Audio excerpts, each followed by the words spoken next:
Hello, everyone. Welcome to today's podcast where we explore one of the most important transformation of our time, artificial intelligence and India's journeys towards becoming a global AI leader.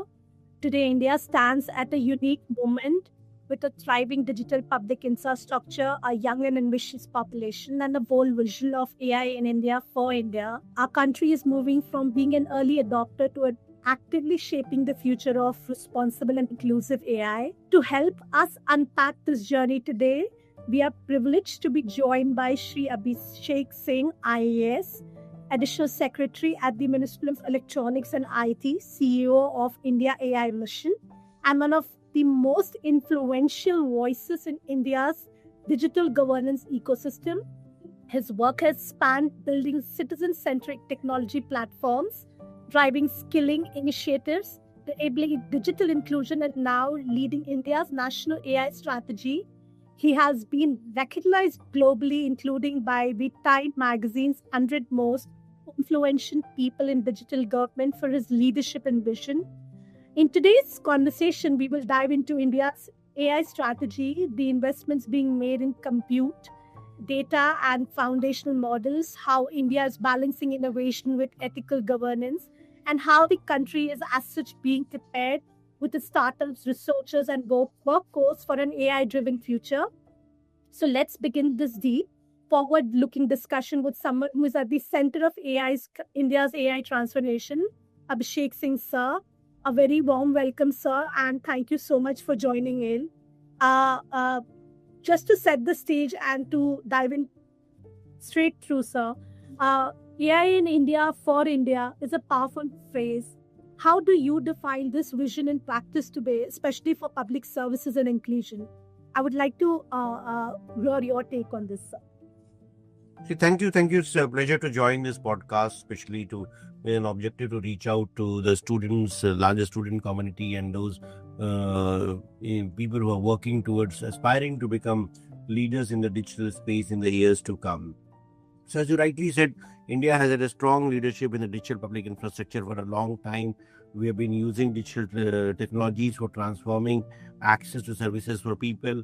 And now, with the advent of AI, we are looking at giving a layer of AI over the digital public infrastructure that has been built in. How do we use artificial intelligence? How do we use natural language processing? How do we use tools being developed by projects like Reimagining to ensure that citizens are able to access services in their mother tongue, enable voice-enabled access to services? So what I strongly believe is that the AI has the potential to turbocharge the implementation of digital public infrastructure. I look at it as a digital public infrastructure raised to the power of AI, symbolically and literally, and the power of artificial intelligence, the power of Gen AI, the power of natural language processing, ensuring that more and more people are able to access digital services. To that extent, AI has the potential to transform the way we deliver services, the way people access public services, and the way we kind of implement various programs and schemes in the country. So, having said that, what do you think? What could be the three biggest strategic priorities for the India AI mission this year, sir? See, like our biggest priorities are to ensure that we are able to scale up solutions. So very often we have been like working on several AI projects, and we have come across proof of concepts and we have come across pilots. So one key objective is to ensure that whatever AI-based applications have developed, whether it's to diagnose diseases or whether it's to give farm advisories or whether to provide support to students, some of these solutions need to be scaled up, need to be deployed across the country.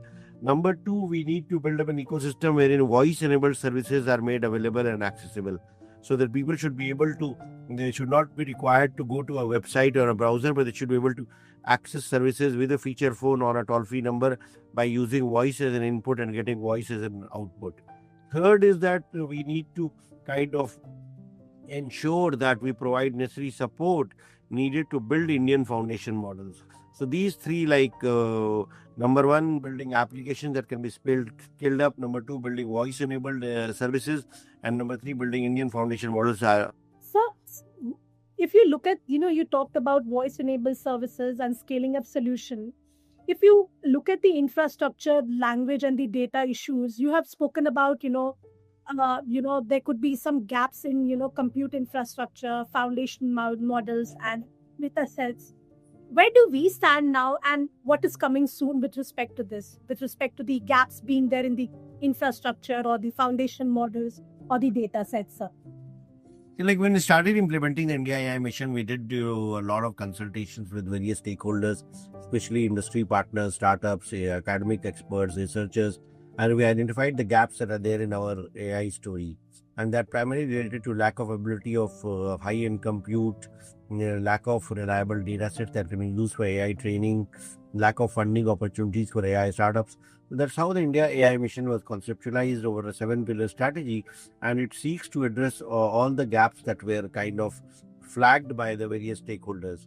Number one, of course, is availability of compute. To some extent, we have been able to resolve that by making available 38,000 GPUs today, which are accessible at a very reasonable average cost of rupees 65 per GPU per hour. That's startups and researchers can access. So that's being resolved to some extent, but as we go forward, we'll need many more GPUs if we are to do inferencing at scale. Number two was about availability of data sets. So for that, we have built the AI Coach platform, which has got data sets from both public sector and private sector. Almost 3,500 data sets are there, which can be used by AI developers and model trainers for building applications or for training models. In addition, we are also funding foundation models. We are supporting 12 projects which are trying to build LLMs and SLMs, and we hope that very soon we'll have an Indian foundation model that we can use and be proud of. Then we are also supporting application development in a big way. We do realize that ultimately citizens will benefit only when we have robust AI applications that can be deployed at population scale. We have 30 applications that we shortlisted through an innovation challenge, and as you go forward, we'll be trying to identify many more similar applications in various domains. In addition, we are providing support for startups at all stages, at the pre-seed stage, the seed stage, through an accelerator incubator model and through a fund of funds models. For skilling and talent, even though we are quite strong in talent, in AI talent based on various indicators, whether it's the Stanford AI Index, which rates India as the number one in AI skill penetration, or if you look at the GitHub AI repository, India is among the top contributors of AI projects on the GitHub repository. But still, we do believe that if we are to retain this skilling advantage, we'll need to provide support for the long run. Towards this objective, we are providing fellowships to students who are taking up AI projects at undergraduate level, at the postgraduate level, and the research level. And these fellowships are available across domains. They are not limited to engineering or science. They are available to even medicine students, law students, commerce, liberal arts.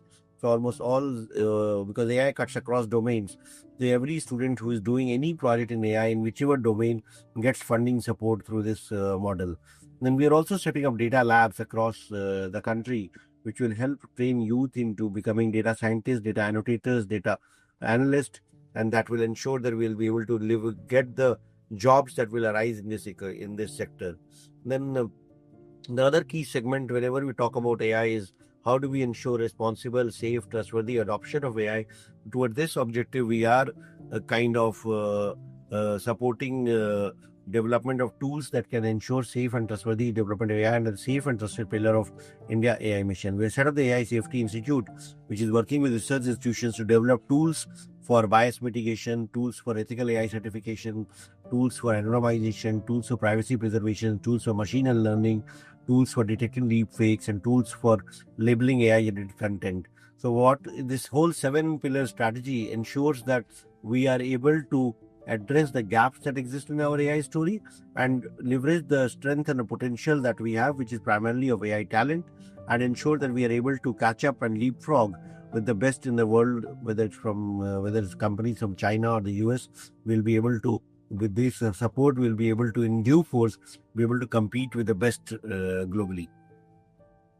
So that's a very detailed and a very calibrated approach that you've outlined, and thank you so much for that.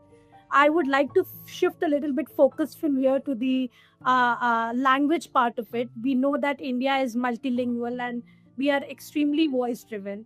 How do you see that AI is being steered toward voice and the local languages to expand the digital inclusion? Because we have so many languages being spoken in our country, sir. How is AI being tailored into it, sir, to ensure that everybody is included in this? See, as you know, India is a diverse country. We have 22 official languages. We have multiple dialects. And in order to ensure that everyone is able to access services, we need to ensure that availability of public services in not only all Indian languages, but more importantly, voice-enabled services. Artificial intelligence has the potential to enable this. We have been working on a project called Bhashini, which has enabled APIs, speech to speech APIs, speech to text to text APIs, which has enabled availability and accessibility of services in all languages. So as we move forward, we will be leveraging artificial intelligence to enable this transition. We'll be using the power of NLP, power of Bhashini, to ensure that any user anywhere should be able to access any public services by voice command. For example, if a farmer is to access any information with regard to agricultural practices or with regard to what inputs he should use in terms of seeds, fertilizers, or pesticides, he should be able to call a toll-free number and get professional advice, which might be an AI bot, but the bot will be trained on AI data and on Gen AI tools, so that it will be able to act as good as a professional AI agricultural scientist. So we do believe that doing this and enabling access to information in all languages through voice mode will really supercharge all sectors of the economy, whether it's agriculture sector or manufacturing sector or small businesses or retailers, and everybody will become more efficient based on the information that they will be able to access using the AI tools. And this will result in huge economic gains as we move forward. So interestingly, what you suggested right now, it's a very pro-innovation approach, and how it's trying to bring in every strata of the society together. It's a more of a people-first approach to AI. How do you maintain innovation speed, sir, while ensuring ethical safeguards being maintained at the same time? Because ethics is quite essential in governance, right? And so, how is this being looked into, sir? See, our approach to AI governance is to promote innovation while being mindful of the harms that can be caused by technologies like AI. So ours is the innovation first approach, and we prioritize innovation over restraint. When we do this, we kind of support solutions that can be used for larger public benefit in the key sectors that impact society, whether it's healthcare, agriculture, education. But at the same time, we are mindful that the same technologies can be used to cause harm.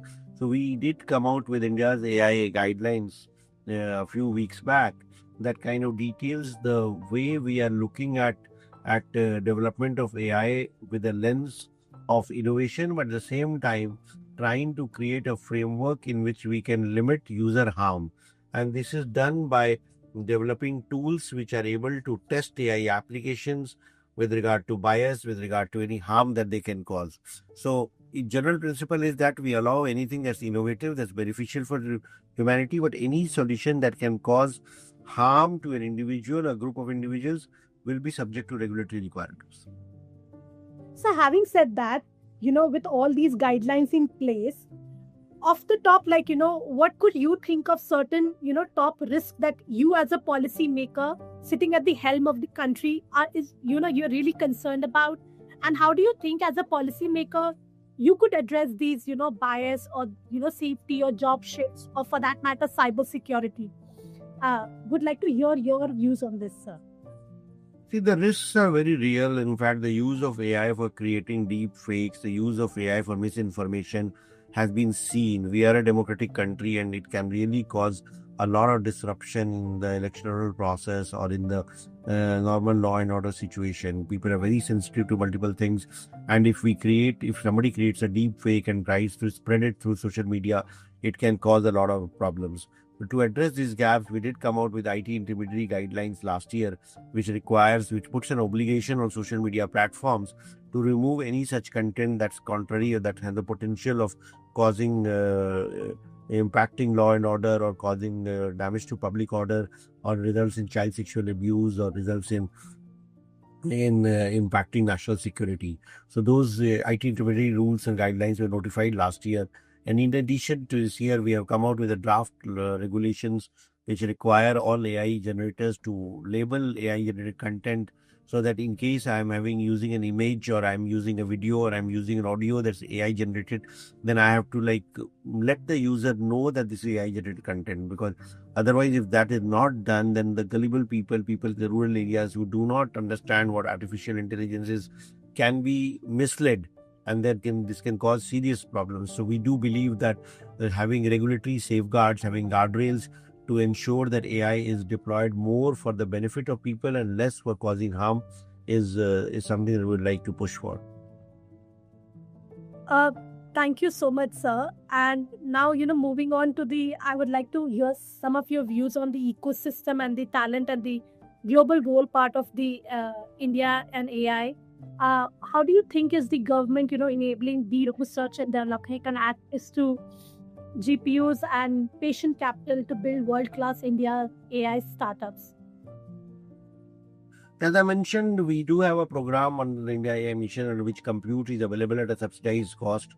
We are offering compute at 40% subsidy with the net cost of around 65 rupees per GPU per hour.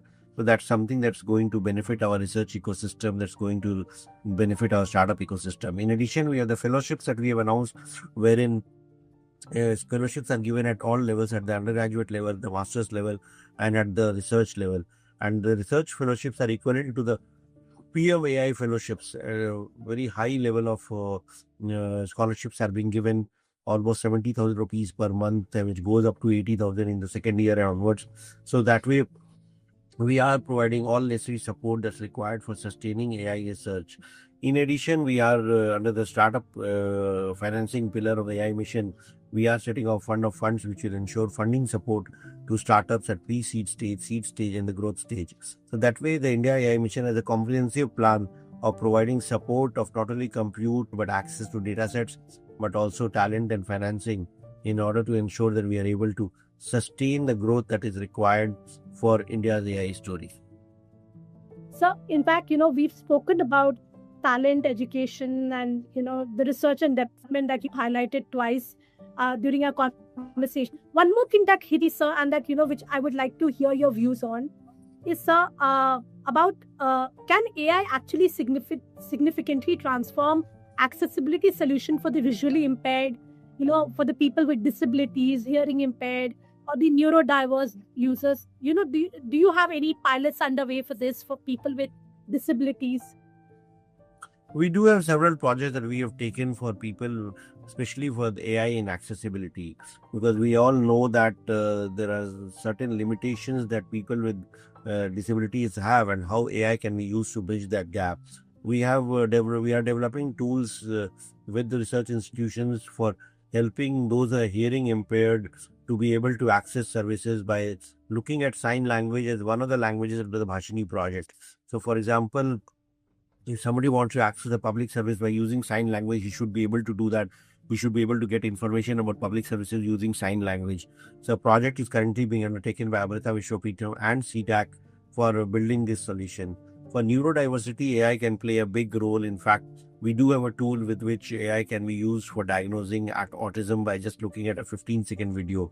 Then we are also working with several startups in developing tools for diagnosing children with learning disabilities like dyslexia, dyscalculia, dysgraphia, and then providing support for them. So apart from diagnosis, we also feel that sometimes students with such disabilities need support in the form of teaching learning materials that can help them. Like, for example, students with learning disability like dyslexia need sometimes text that is like larger in font.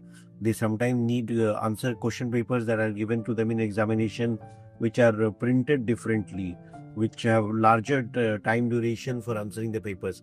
So AI tools helps a lot in addressing these needs of children with learning disabilities. It also helps teachers in many ways of being able to have different modes of assessing such children, because again and that is applicable to even regular children in schools, because very often what we find is that assessments becomes a big problem, and teachers, because they don't have tools for setting up question papers, very often they replicate the same question paper that have been there for for several years, because they don't have the ability to design an assessment test for testing the understanding ability of a particular subject.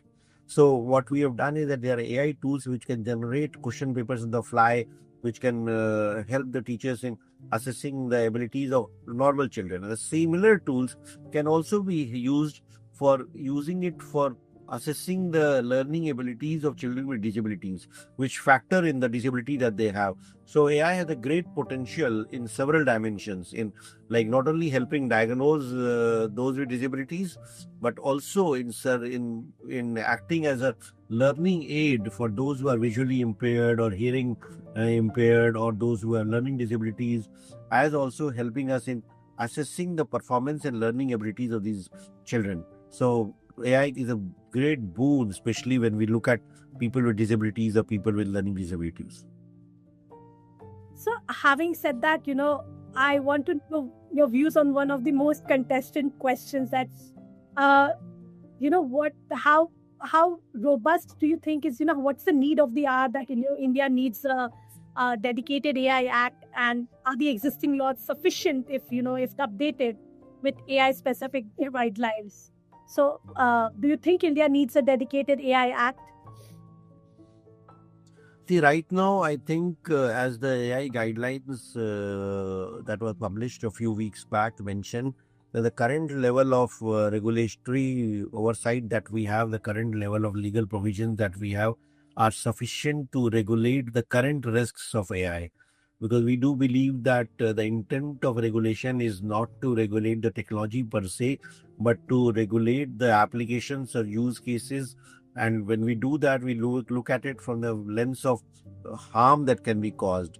So, like for example, if there is an AI deep fake that can cause unrest in a society, then there are regulations under the IT Act which require the social media platforms which can propagate that to take action against them in a finite time. Similarly, there are provisions with regard to misinformation. We have provisions that are labeling AI generated content. So current level of risks can be handled by the current level of regulatory oversight and regulatory provisions that we have.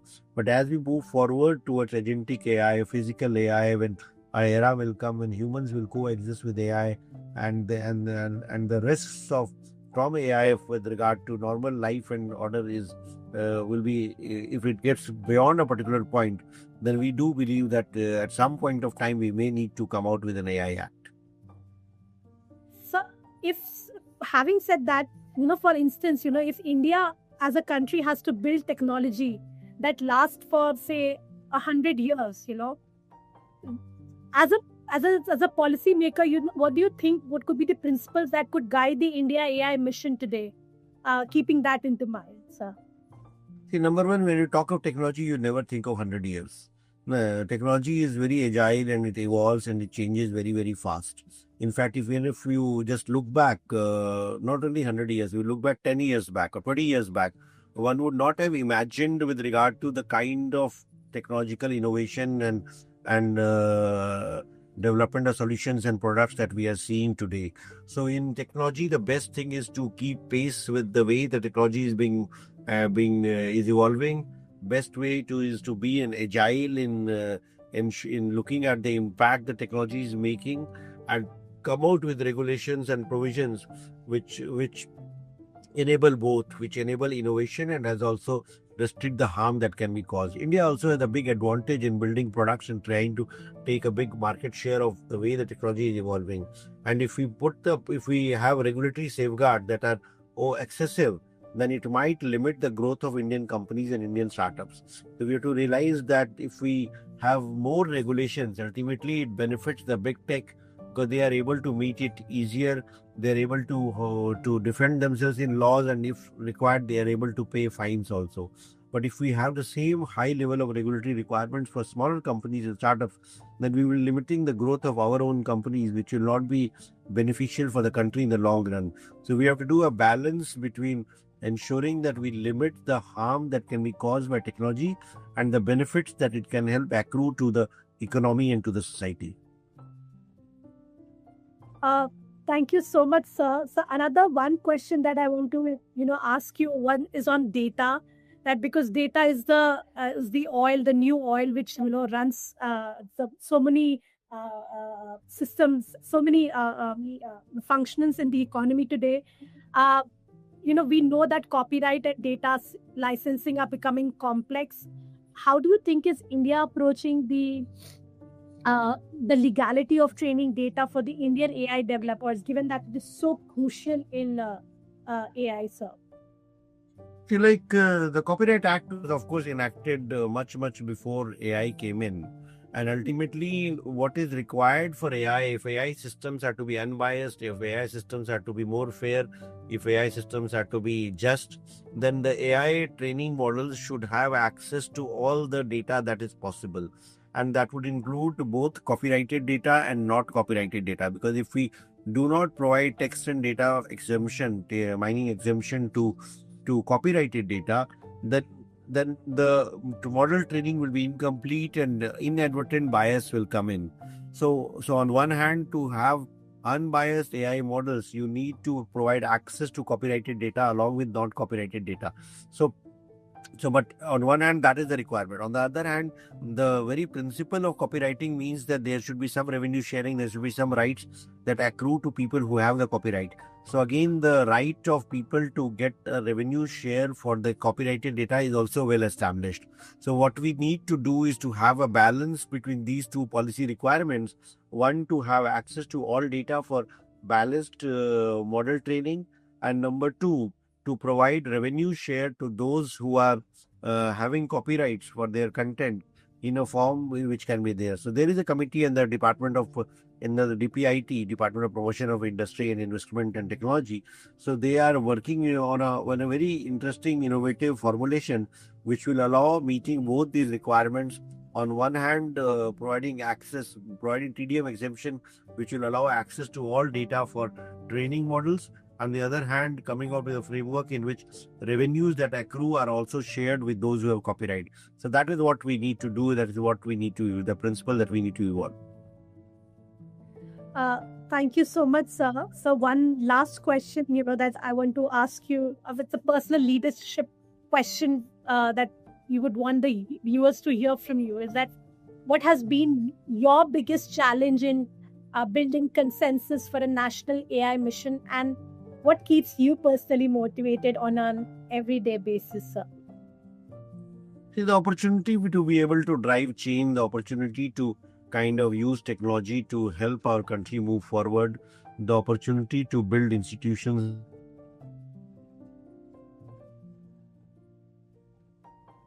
is something that keeps you motivated. And across my various assignments in the government, if I look at one thing that has stood out is that I have been very fortunate to get opportunities to build projects and to lead teams, whether it has been at MyGov or National E-Governance Division or Digital India Corporation or I got Karmyogi Bharat or now India AI Mission. Every project has its own unique challenges, but ultimately, if we are able to assemble a team of young, motivated team members, and if you're able to inspire them, then ultimately their achievement is what reflects into your achievement.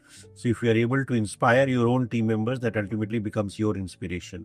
So I get to learn a lot from my own colleagues and my own team members, and I would feel that building an institution, building a team that is able to work towards national aspirations is something that keeps one going. Thank you so much, sir. Thank you so much for your time. What we heard today is more than a vision. It is a roadmap for the India of the future, from building massive compute infrastructure that Sir discussed to unlocking data sets, empowering startups and nurturing talent. The India AI mission is creating the conditions for innovation that touches everyday life today.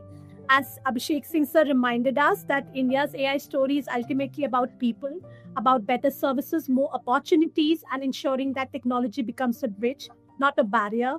By in the times to come, if every citizen feels the presence of AI in faster governance, smarter services, and greater access to opportunity, then the mission will have definitely truly succeeded.